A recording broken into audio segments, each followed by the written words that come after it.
استغفر الله العظيم الذي لا إله إلا هو الحي القيوم وأتوب إليه.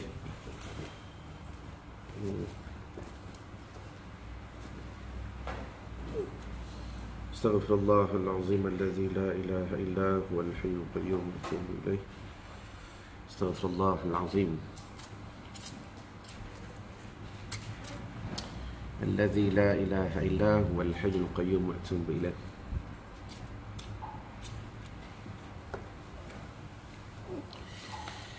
اللهم صل على سيدنا محمد عبدك ورسولك النبي الأمي وعلى آله وصحبه وبارك وسلم.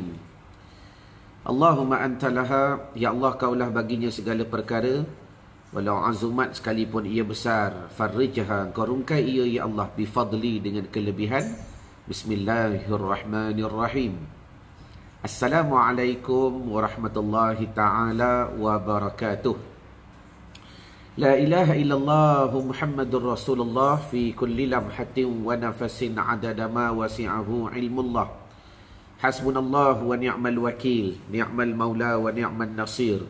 Ya muallima Ibrahim al-hikmata 'allimni.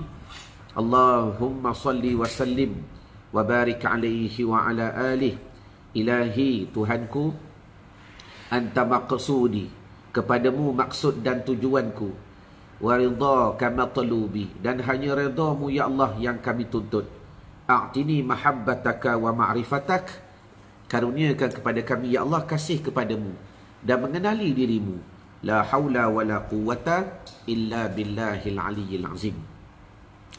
Jadi pertamanya, alhamdulillah, segala puji dan syukur bersama-sama kita rafa' dan kita panjatkan kepada Allah Subhanahu wa taala, kerana pada pagi ini sekali lagi tuan-tuan, tanda Allah Taala muliakan kita, tanda Allah Taala kasih kita, tanda Allah Taala sayang kita, maka dizahirkan kepada kita, ditakdirkan kepada kita, dipilih kepada kita untuk berada dalam satu majlis ilmu yang walaupun kita bertemu di alam maya tuan-tuan, tetapi kata Habib Umar bin Muhammad bin Salim bin Hafiz, apa jua cara, apa jua platform dan apa jua kaedah yang kita nak menggunakan untuk menyampaikan maklumat, ilmu, kesedaran kepada masyarakat, maka kata Habib Umar, itu merupakan satu dakwah yang baik.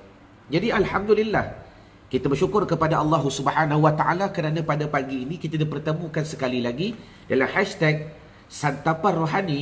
Untuk apa tuan-tuan? Untuk kita selesaikan satu isu atau satu masalah yang masih lagi tak selesai. Dah? Bersama-sama kita nak selesaikan satu isu atau satu masalah yang jangan sampai benda ni kita bawa tuan-tuan di hadapan Allah Subhanahu wa taala. Kerana tuan-tuan maklum, bila sebut dainun, hutang ni, satu benda yang begitu berat, yang jangan kita pikul, yang jangan kita bawa kelak di hadapan Allah Subhanahu wa taala. Takut tuan-tuan tak larat kita nak berhujjah di hadapan Allah Subhanahu wa taala di atas apa yang kita tinggalkan di dunia ini. Sebab tu cuba tulis di ruangan komen. Dalam Al-Quran ni tuan-tuan, ayat yang paling panjang full stopnya, ayat yang membahaskan masalah dainun, hutang. Saya ulang balik. Dalam Al-Quran yang tuan-tuan duk baca pagi, petang, siang, malam, yang tuan-tuan dah plan Ramadan kali ini aku nak khatam berapa kali, aku nak fahamkan makna, aku nak upgrade, bagus. Dalam Al-Quran tu tuan-tuan, untuk maklumat tuan-tuan, ayat yang paling panjang full stopnya, ayat yang bahaskan berkenaan dainun. Apa dia? Hutang. Dan hutang ni tak kira lah hutang dengan makhluk ke, hutang dengan Allah ke, hutang dengan diri sendiri ke. Dah. Semua itu dibahaskan masalah hutang. Dan pada hari ini kita nak bahaskan lagi, masihkah kita masih lagi berhutang dengan Allah Subhanahu wa taala? Di antaranya hutang apa ustaz? Hutang fidyah. Sebab semalam pun kita tak sempat nak menghabiskan perbicaraan ini. Jadi insyaAllah pada pagi ini tuan-tuan, bantu saya dan bantu juga diri tuan-tuan untuk like, share dan tag nama orang yang anda sayang. Kalau tuan-tuan rasa tuan-tuan kenal seseorang yang memerlukan maklumat ini, kalau tuan-tuan rasa tuan-tuan kenal ada sahabat anda yang tak tahu perkara ini, dan kalau tuan-tuan rasa ada ahli keluarga tuan-tuan Yang boleh jadi, mereka tinggal puasa, mereka tak qada lagi. Kemudian mereka tak tahu masalah fidyah. Bila tuan-tuan cerita, dia buat eleh dah. Dia kata ke kita, walhal tuan-tuan dah belajar dah. Kadang-kadang bila kita nak bantu dia, bila tak kena cara gaya, orang akan mengolok-olokkan apa yang kita nak bantu. Jadi cuba tag nama mereka. Mudah-mudahan dengan sesi live pada pagi ni, tuan-tuan dapat membantu mereka dan membantu juga diri tuan-tuan untuk memahami tajuk yang eksklusif pada pagi ini. Sebab kita nak menyampai kepada bulan Ramadan, tak sampai beberapa hari lagi tuan-tuan. Bermakna tak sampai 2 minggu lagi kita akan masuk ke dalam bulan Ramadan Al-Mubarak. Jadi ayuh bersama-sama kita mulakan doa dengan doa. Allahumma barik lana fi sya'bana wa balighna Ramadan.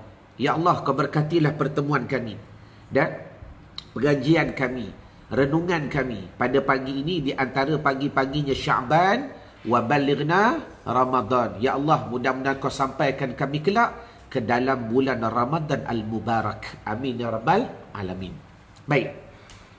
Jadi tuan-tuan muslimin muslimat yang dirahmati Allah Ta'ala sekalian, isu yang kita nak bincangkan pada pagi ini ialah tulis di ruangan komen. Dan kalau boleh semua tulis, melainkan yang sedang driving, yang sedang bekerja, yang sedang ada urusan, maka saya izinkan tuan-tuan tidak perlu menulis.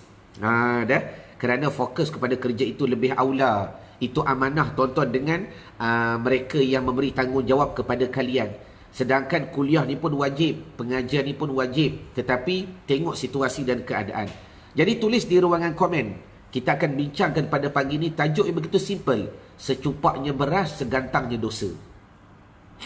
Apa makna secupak beras, segantang dosa? Apa makna secupak beras, segantang dosa? Maknanya mudah. Sekiranya aku, sebut akulah, aku ni kembali ke atas diri kita sendiri. Agar ilmu yang kita belajar, kita tak renung kepada orang lain, kita fokus diri kita dahulu. Maknanya mudah tuan-tuan.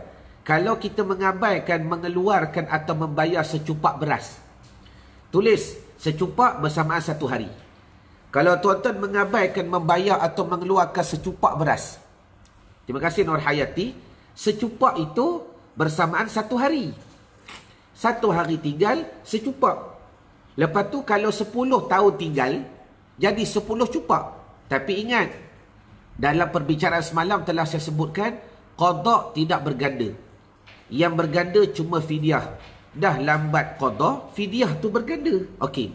Jadi maknanya, dengan kita mengabaikan membayar secupak beras, asalnya secupak, akhir sekali kita menanggung segantang dosa di sisi Allah Subhanahu wa Ta'ala. Kenapa boleh jadi segantang Ustaz? Sebab dah lambat bayar, maka fidyah tu berganda.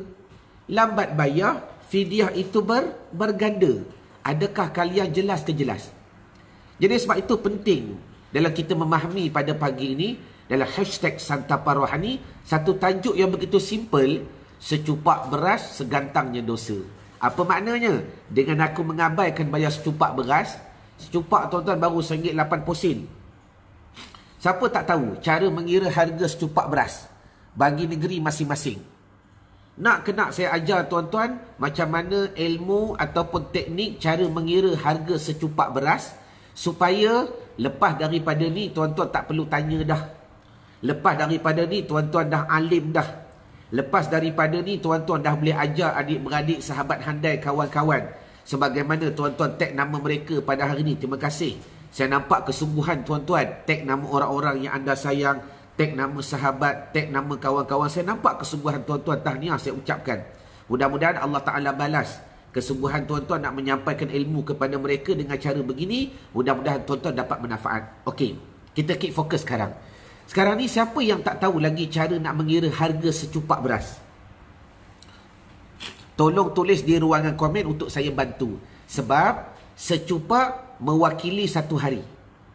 Secupak mewakili 1 hari. Contoh mudah begini, contoh. Tahun lepas, tuan-tuan tinggal puasa kerana mengandung.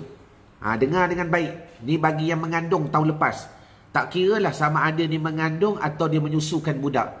Jangan tuan-tuan sangka orang yang tinggal puasa tahun lepas tinggal, tahun ni tak kena fidyah. Ya, saya akan huraikan nanti, ada yang kena bayar, ada yang tak kena bayar. Tapi sekiranya tahun lepas dia mengandung, satu isu. Atau dia mengandung sebulan dua sebelum Ramadan, masa Ramadan dia tak sempat nak puasa sebab waktu tu masih lagi menyusukan budak. Dengar dengan baik. Sekiranya dia meninggalkan puasa kerana anak, dia mengandung ni, tengah muntah-muntah lah, ataupun tengah rasa tak sedap perut lah, dan bila dia tinggalkan puasa, dia risaukan kandungan. Dia bukan risaukan diri sendiri, dia risaukan anak. Ataupun ketika dia menyusukan budak, waktu Ramadan dia tak mengandung dah, dia dah beranak, baby dah umur 3-4 bulan, tetapi waktu tu dia menyusukan baby dia tu. Maka ingat, kalau dia meninggalkan puasa kerana budak, kenapa tak puasa ni? Allah bang, sat lagi anak tak makan, anak tak minum, anak lah barulah anak kan masih lagi mengepek. Faham mana ngepek? Anak masih lagi mengepek bang. Kita tak bagi dia nasi lagi. Jadi kalau saya tak makan, susu tak ada, masalah. Dia risaukan anak. Ingat, sekiranya kalian tinggal puasa kerana nyawa lain atau kerana anak, tahun ni wajib qada dan wajib fidyah. Dua-dua sekali. Wajib qada dan wajib fidyah. Qada pun kena, fidyah pun kena. Dua-dua sekali dalam tahun ini. Bermakna dia bukan kes yang semalam kita bahas, yang tu lain. Contohlah tahun lepas, tuan-tuan tinggal puasa 2 hari macam Mak Ngah kata kerana gastrik. Gastrik ni bukan kerana benda lain. Tahun lepas dia tinggal puasa sebab sakit. Maka belum masuk lagi Ramadan ni kan. Hukum ke atas Mak Ngah cuma wajib qada, tidak perlu bayar fidyah. Tetapi bagi kes yang tadi, dia mengandung atau dia menyusukan budak, maka tahun ini, tahun yang pertama lagi, tinggal puasa berapa hari? 20 hari. Maka 10 hari dia dah puasa lah. 20 hari dia tak puasa sebab menyusukan budak, mengepek budak, dia risau anak kandungan dan sebagainya. Maka dia kena kira, dah qada belum? Tengah qada lah ni, nak habiskan lagi 3-4 hari. Contoh, dia kena qada 20 hari kan. Berapa fidyah dia kena bayar? 20 cupak. 20 cupak. Okey. Daripada 20 cupak tu, berapakah harga secupak beras?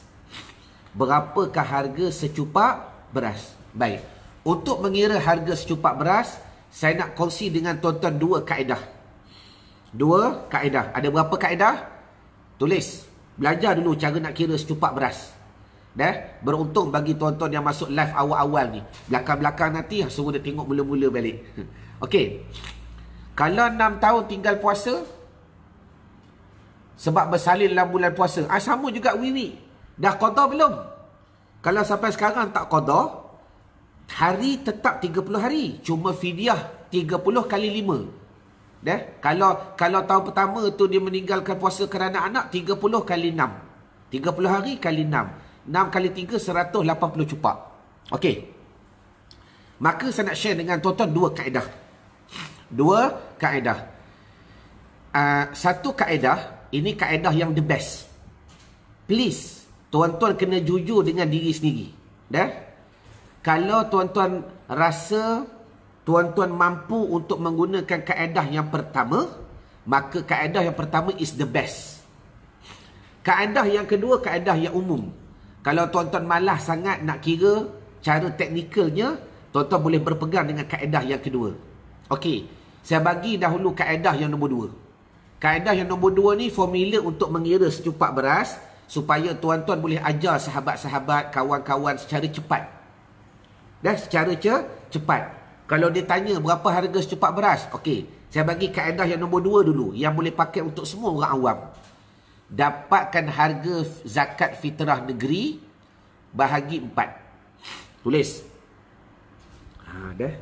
Dapatkan harga zakat fitrah negeri bahagi 4. Sat lagi ada yang kata, senang je Ustaz. Memanglah dah mengaji kan jadi senang.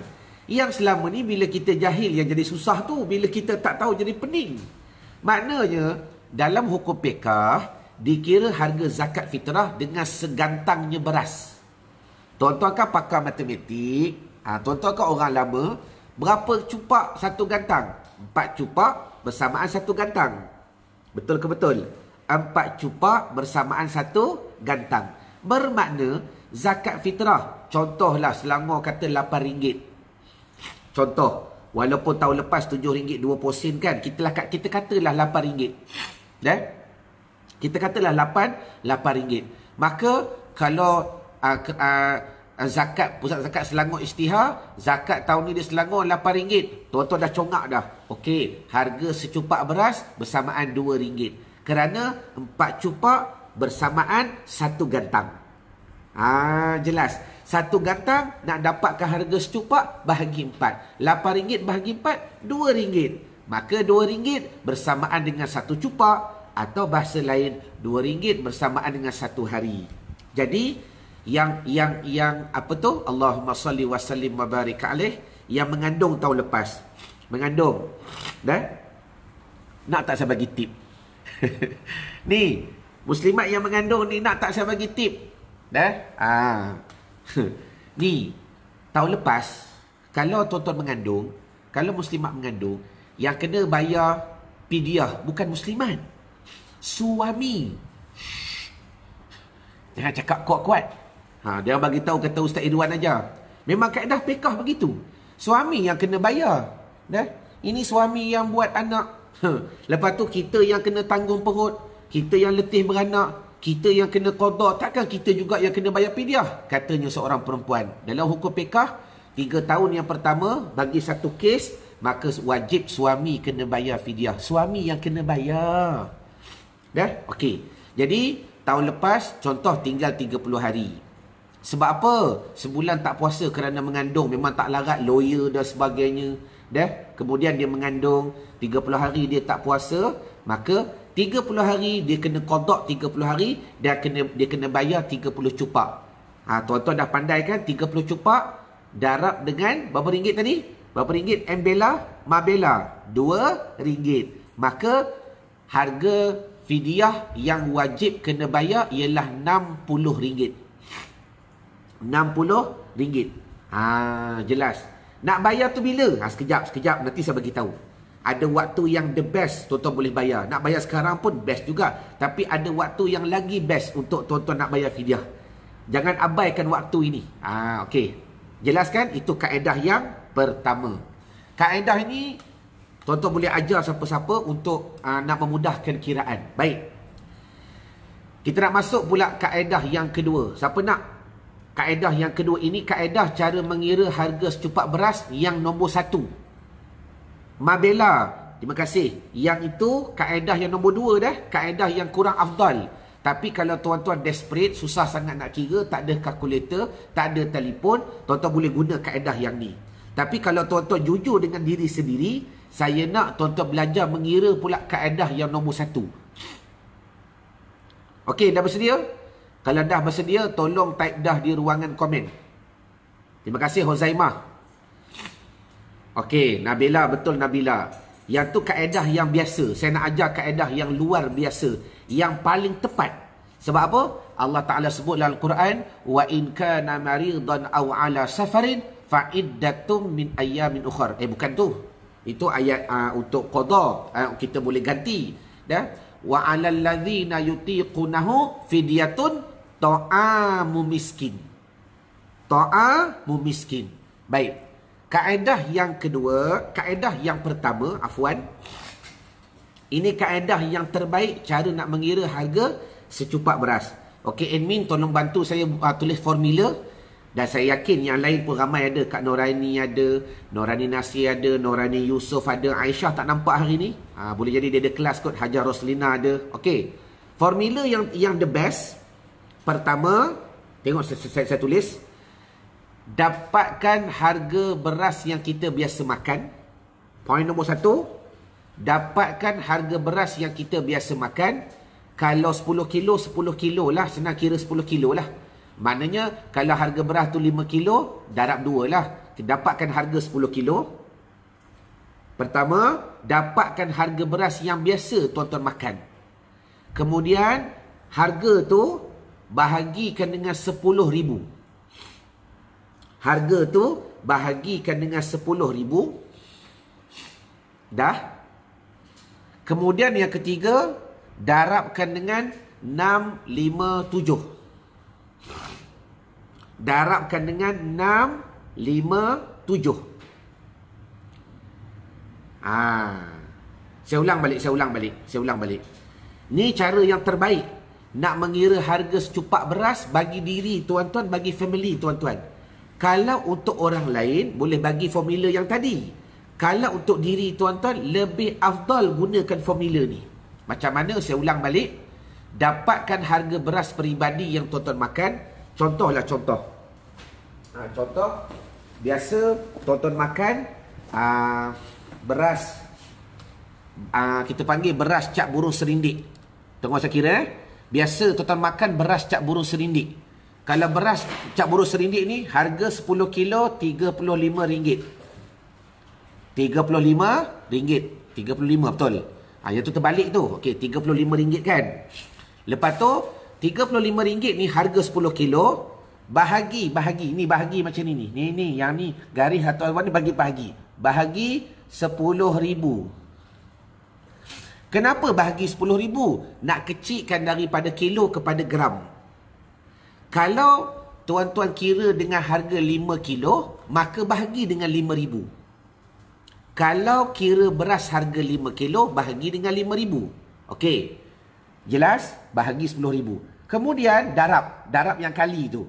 Darabkan dengan 657. Apa dia 657 ni? 657 ni kiraan secupaknya beras.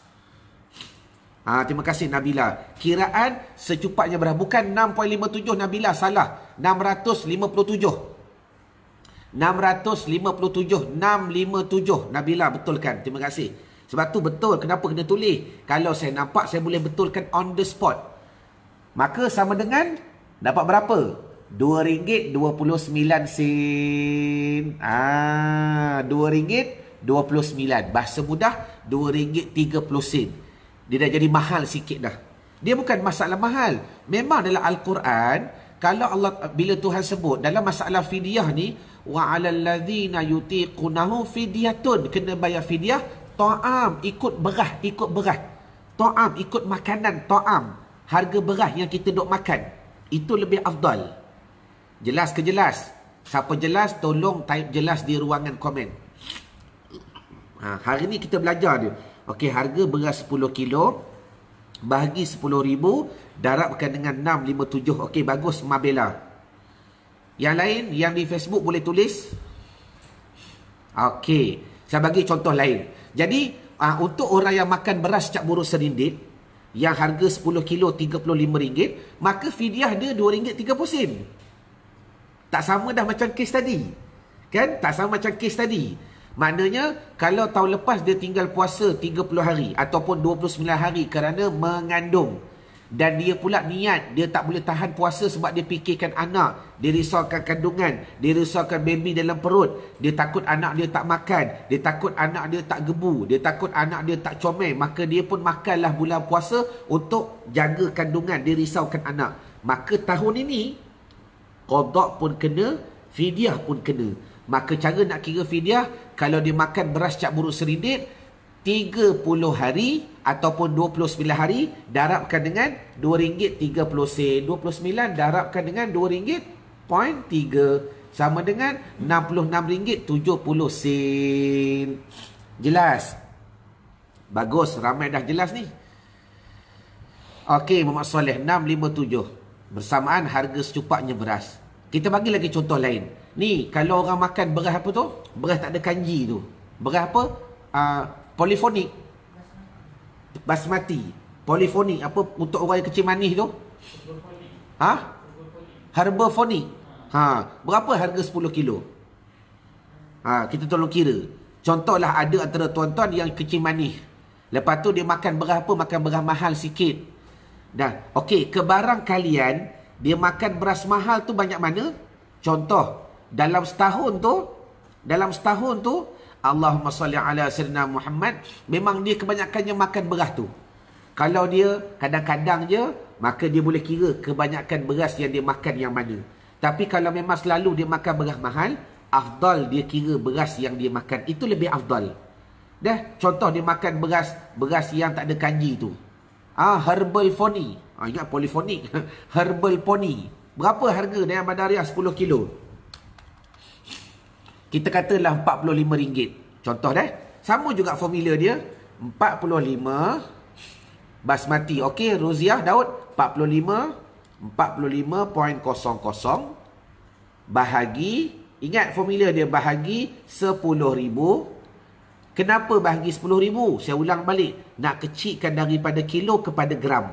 Lepas tu darab 657. Maka harga secupak beras untuk orang tadi yang makan beras tak ada kanji tadi RM2.95. Senang kata RM3 lah. Maka dia dah tahu dah. Fidyah untuk diri dia satu cupak bersamaan RM3. Oh, ada RM60. Kalau kita kira 60 pula. Dia makan beras RM60. Kalau selalu food panda susah nak kira. Payah juga ni Wan Hamizah. Soalan tu soalan yang cerdik. Agak-agak lah. Walaupun kita selalu beli food panda, tapi kita agak-agak beras yang kita makan tu macam mana. Jangan kira beras yang food panda tu bagi.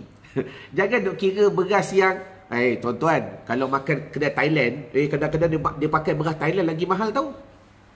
Lagi mahal. Jadi maknanya, kalau dia makan beras yang tak ada kanji, beras Herbal Pony RM60 bahagi 10,000. RM60 tu bersama 10 kilo dah. Darabkan dengan 657. 657 ni kadar secupaknya beras. Bersamaan RM3.94. Maknanya lebih kurang RM4. Lebih kurang RM4. Jelas ke jelas? Maknanya begini. Kita kembali kepada bicara tadi. Bagi kes yang kena bayar fidyah tahun ini, maka tuan-tuan, afdal tuan-tuan mengikut harga beras yang tuan-tuan makan. Itu lebih afdal.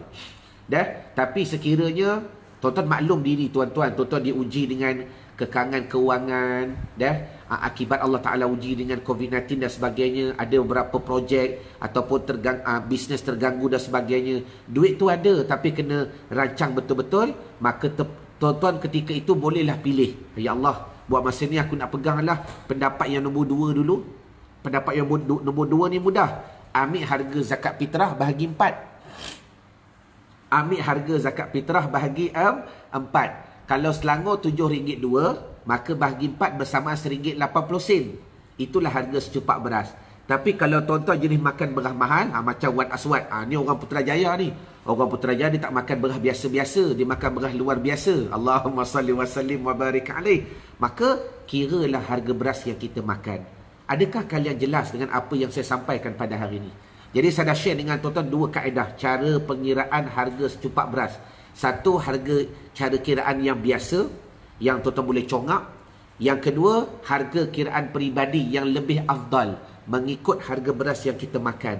Ustaz, kalau setiap bulan saya tukar, ataupun bulan ni saya makan beras mahal, bulan ni saya makan beras murah, bulan ni saya makan beras mahal, bulan ni saya makan beras murah, nak kira yang macam mana? Tuan-tuan, terpulang kepada tuan-tuan nak jujur dengan Allah Ta'ala bagaimana. Sebab tuan-tuan bukan muamalat dengan manusia. Tuan-tuan sedang bermuamalah dengan Allah Subhanahu Wa Ta'ala. Satu kes lagi, satu lagi isu lagi. Ustaz, kalau jenis dia beli 2 beras, dia campur. Aswad tak makan nasi. Siapa yang ada kes macam ni? Dia beli 2 jenis beras. Contoh, dia beli beras biasa, beras jati. Lepas tu dia beli beras wangi, lepas tu dia campur. Beras wangi tu kadang-kadang dia beli sikit je, 2-3 kilo. 5 kilo. Lepas tu beras biasa tu lebih kurang 10 kilo. Kemudian dia campur. Tuan-tuan, siapa yang ada isu macam ni? Dia campur beras. Jadi untuk orang yang mengira kalau dia campur beras ni tuan-tuan, jadi cara kiraan untuk mengira harga secupaknya beras, dia ambil purata. Ambil harga purata. Sebab nak ambil harga beras mahal, takut fidyah akan jadi mahal. Nak ambil harga yang beras yang murah, maka dia akan jadi murah. Maka tak adil ke atas diri tuan-tuan. Maka ambil harga purata. jelas ke jelas. Jadi kalau tuan jelas, tolong type jelas di ruang komen. Jadi mudah-mudahan apa yang saya kongsikan pada pagi ini, tuan-tuan semakin faham. Pertama, macam mana nak mengira harga secupaknya beras. Mudah-mudahan saya melahirkan satu lagi circle yang boleh membantu menyebarkan pula maklumat ni kepada sahabat handai, kawan-kawan. Dah tu Kak Nas, dia ada buka kedai. Takut-takut orang datang nak beli barang dan sebagainya. Waktu yang sama kita boleh berdakwah kepada mereka. Ni dah qada ke belum? Nak Ramadan ni fidyah dah bayar ke belum? Ni Nas dah ajar. Cara nak kira harga secupaknya beras bagaimana? Pertama, ambil harga zakat fitrah bahagi 4. Dah. Ambil harga zakat fitrah bahagi 4. Atau kaedah yang kedua, ambil harga beras kita yang kita biasa makan 10 kilo, kita katalah RM25, bahagi 10,000, kemudian darabkan dengan 657. 657. Maka kita akan dapatlah berapakah harga secupak beras. Jadi saya ulang balik, secupak beras bersamaan 1 hari. Kalau tahun lepas tuan-tuan mengandung, tinggal puasa 20 hari, tahun ni on the spot kena bayar dah. Bukan kena tunggu tahun depan, itu kes lain. Kalaulah tuan-tuan tinggal puasa tahun lepas, bukan kerana anak, bukan kerana baby yang dikandung, bukan kerana menyusu, tapi sebab diri tak larat, maka tahun pertama ni taklah kena fidyah. Just hanya qada. Dan kalau qada tu tak habis, bawa pada tahun hadapan, naik je satu Ramadan, ada lagi baki 10 cupak ataupun baki 10 hari. Maka dah jadi 10 cupak. 10 cupak darabkan dengan harga tadi. Jelas ke jelas? Okey, jadi mudah-mudahan tuan-tuan semakin jelas, semakin alim, semakin faham macam manakah harga nak mengira secupaknya beras. Okey, jadi saya rasa memadai pertemuan kita dahulu pada pagi ini dalam hashtag Santapan Rohani. Mudah-mudahan apa yang saya kongsikan tuan-tuan dapat faham. Dan tuan-tuan semakin jelas macam mana nak menyelesaikan isu ini. Okey, macam mana nak kira bergandanya fidyah dah 30 tahun lalu? Huzaimah. Okey, dengar dengan baik. Bagus soalan ni. Ini soalan terakhir untuk saya bantu. Yang pertama, saya nak detail. Adakah 30 tahun tu satu kes saja? Kalau satu kes, easy. Kata orang putih, kacang. Dah. Contohlah, 30 tahun dulu dia mengandung. 30 tahun dulu dia mengandung anak yang pertama. Kemudian dia ingat, memang tak qada lagi ustaz. Berapa tahun dah? 30 tahun. Maka tulis di ruangan komen, poin yang pertama, jumlah qadanya kekal 30 hari. Ingat, qada tidak berganda. Qada tidak berganda. Qada tidak berganda. Syaridah, bukan kira harga beras dulu, kira harga sekarang. Kira harga sekarang yang kita makan sebab kita nak bayar sekarang. Yang kita tinggal puasa dulu. Okey, jelas Syaridah? Okey, saya nak sambung soalan Huzaimah tadi, Hajah Huzaimah. Okey. Dia tinggal puasa 30 tahun dulu. Kerana apa? Mengandung. Bila dah mengandung, dan dia teringat anak dah umur 30, dah bujang dah anak, dah sampai dah beranak dah anak tu. Maka dah dapat cucu. Kita tak qada lagi. Berapa hari tinggal? 30 hari. Maka qadanya tetap kekal 30 hari. Berapa fidyah dia? 30 darabkan dengan 29. Kalau dia kata tahun tu dia tinggal puasa kerana anak, kalau Hajah Huzaimah ingat, waktu tu tinggal puasa risaukan anak, 30 darab 30 bersamaan 900 cupak. 900 darabkan dengan harga secupak beras. Hajah Huzaimah. Tak dia katalah Hajah Huzaimah makan beras biasa, beras jati. Sebulan RM25, 10 kilo RM25. Maka bersamaan RM1.80. Okey. Maka fidyah yang kena bayar RM1,620. RM1,620.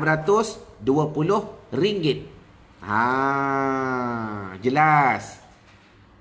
Tapi ingat. Okey, Ustaz, tahun ni saya dah bayar dah RM1,620. Sebab 30 tahun dia tak pernah qada, kan berganda lah. Maka dia bayar tahun ni. Sebab tu ingat tuan-tuan, sebab kenapa tajuk live kita pada pagi ni, secupak beras segantang dosa. Kalau tak bayar yang secupak, dia akan jadi berganda lah. Dosa tu akan jadi berganda. Okey. Katalah Huzaimah settlekan kali ni. Dia selesaikan 1620. Nak bayar kepada siapa? Tu pondok hamba ada. Contoh. Maka lepas Ramadan ni nanti, dia azam untuk qada.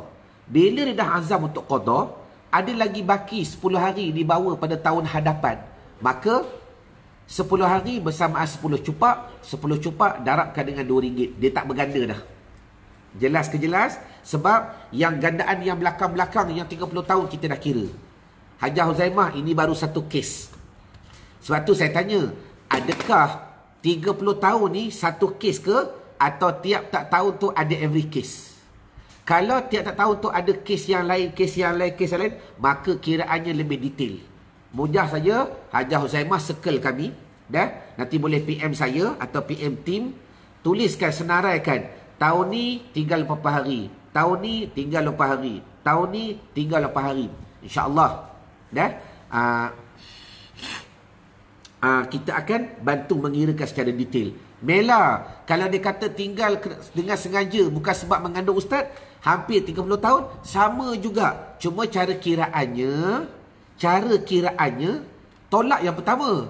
Okey, contohlah, waktu tu dia belajar 30 tahun dulu, waktu tu dekat universiti, dia tinggal 10 hari. Bukan kerana mengandung, sengaja tinggal. Budak remaja kan, tinggal 10 hari.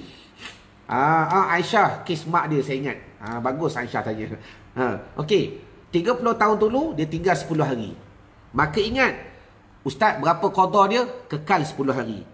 Pernah qada tak? Tak pernah qada. Dah berapa tahun? 30 tahun. Darabkan dengan 30.